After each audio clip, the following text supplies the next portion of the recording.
Welcome back and अस्सलाम वालेकुम। मेरा नाम मौसन अकरम है। अलकरम स्कूल ऑफ थॉट्स के यूट्यूब चैनल पे आप ये वीडियो देख रहे हैं। दोस्तों, हम चैप्टर 16 पे पहुंचे हैं, 16वें चैप्टर पे।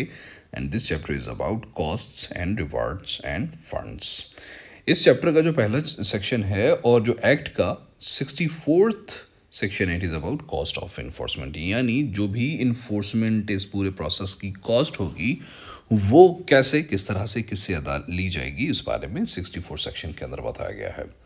The enforcement officer may send a report to the hearing officer. क्या करेगा? इन्फोर्समेंट ऑफिसर रिपोर्ट भेजेगा हेयरिंग ऑफिसर को through SDEO officer, stating therein the cost incurred and the reason for incurring the same for the enforcement purposes under the act. यानी नफाज जो अफसर होगा वो सब डिविजनल इन्फोर्समेंट अफसर के जरिए हेयरिंग अफसर को, किसको? हेयरिंग अफसर को एक रिपोर्ट भेजेगा जिसमें कानून के तहत नफाज के लिए की गई लागत और इसकी वजूहात दर्ज होंगी।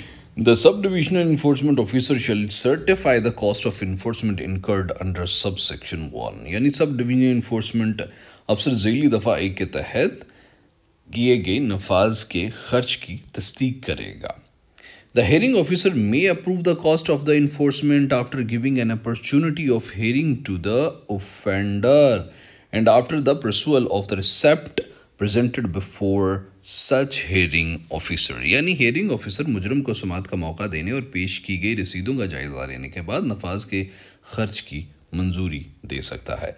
The cost of enforcement shall be recovered from the offender by the enforcement officer। यानी नफाज का खर्च नफाज के अफसर की तरफ से मुजरम से वसूल किया जाएगा।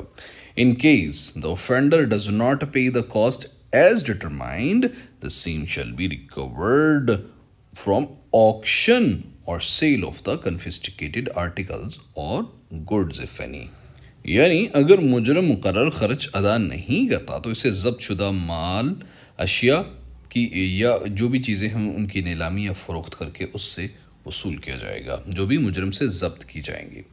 If the cost remain unsatisfied, the same shall be recovered as arrears of land revenue। अगर खर्च की वसूली ना हो तो इसे ज़मीन के महसूलात के बकाया जात के तौर पर वसूल किया जाएगा। सेक्शन 65 जो है, it is about cost of investigation. ठीक है, तो वो इन्फोर्समेंट की कॉस्ट थी 64 के अंदर। 65 के अंदर इन्वेस्टिगेशन की कॉस्ट इस बारे में बताया गया। The investigation officer may get the investigation cost in such manner as may be prescribe. यानी तफ्तीशी अफसर तफ्तीश के खर्च को मुकर्रर करदा असूल से तरीक़े से वसूल कर सकता है। मतलब वो जो भी डिफ़ाइन किए जाएंगे अकॉर्डिंगली, ठीक है, ये डिफ़ाइन किए जा चुके हैं, उस तरीके से वसूल कर सकता है। इस एक्ट का जो सेक्शन 66 है, it is about rewards for the employees. यानी मुलाजमीन जो हैं, पेरा के मुलाजिम, उनके लिए इनाम के बारे में है। Any employ may be given reward in any form on his meritorious services और achievements in performance of his duties as may be prescribed. यानी मेरिटोरियस कहते हैं दोस्तों, मैं आपको बताता चलूँ, शानदार को, बेहतरीन को। मैं आपको बार बार कह रहा हूँ दोस्तों, वोकैबलरी की मेरी प्लेलिस्ट है, GRE वोकैबलरी की, आपके बहुत काम आएगी वो। अगर आप वो कर लेंगे तो आपको जितनी भी वोकैबलरी से रिलेटेड जो भी सिनोनियम्स आते हैं, एंटोनियम्स आते हैं, वो तमाम चीज़ें भी कवर होंगी। साथ में आपको एकेडमिक जो लैंग्वेज है इंग्लिश, उसकी समझने में भी काफ़ी आसानी रहेगी। अलकरम स्कूल ऑफ थॉट्स के यूट्यूब चैनल पे जाएंगे, वहाँ पे एक प्लेलिस्ट का लफ्ज़ आ रहा होगा। प्लेलिस्ट के को प्रेस करेंगे तो मेरी तमाम चीज़ों की प्लेलिस्टें खुल जाएंगी। तो वोकैबलरी वाली प्लेलिस्ट आप वहाँ से डाउनलोड करके सुनते रहिएगा, आपकी तैयारी होती रहेगी, साथ साथ आप अपने काम करते रहिएगा। खैर जी, उसमें इसने ये बताया हुआ है कि किसी भी मुलाजम को इसकी शानदार खिदमात या फ़राइज़ की अदायगी में कारकर्दगी पर मुकर्रर तरीके से किसी भी शक्ल में इनाम दिया जा सकता है। फिर उसने इस सेक्शन के अंदर ये बताया हुआ है, a compensation amount may also be sanctioned in favour of an employ in case of any loss of his health or life while performing his duties as may be prescribed।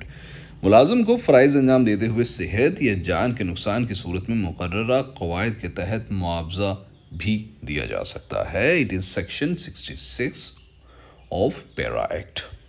इस act के section 67 के अंदर बताया गया refund of fine के on successful representation और an appeal as the case may be The hearing officer shall refund the fine deposited in such manner as may be prescribed. यानी कामयाब नुमाइंदगी या अपील की सूरत में हेयरिंग अफसर मुकर्रर करदा तरीके से जमा शुदा जुर्माना वापस करेगा। मतलब भाई अगर किसी को कोई जुर्माना पड़ गया ना, तो अगर तो उसने कोई अपील की है जो कि कामयाब हो गई है, तो उस पर जुर्माना वापस भी हो सकता है। It is said in the section 67।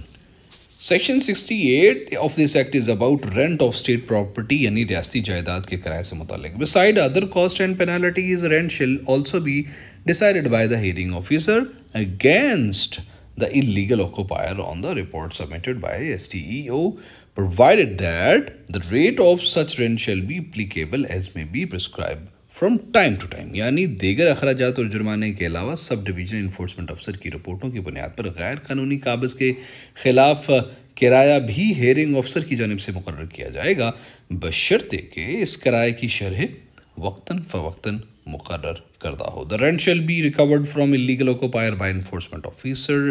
जो किराया है वो गैर कानूनी काबज़ से नफाज अफसर की जानिब से वसूल किया जाएगा, और इसका तयन कौन करेगा? Hearing officer. वसूल जो है वो इन्फोर्समेंट ऑफिसर करेगा, इसका तयन हेयरिंग ऑफिसर करेगा। ये दोनों चीज़ें हम हो सकती हैं। And if the rent or the cost of enforcement remain unsatisfied, the same shall be recovered as a arrears of land revenue।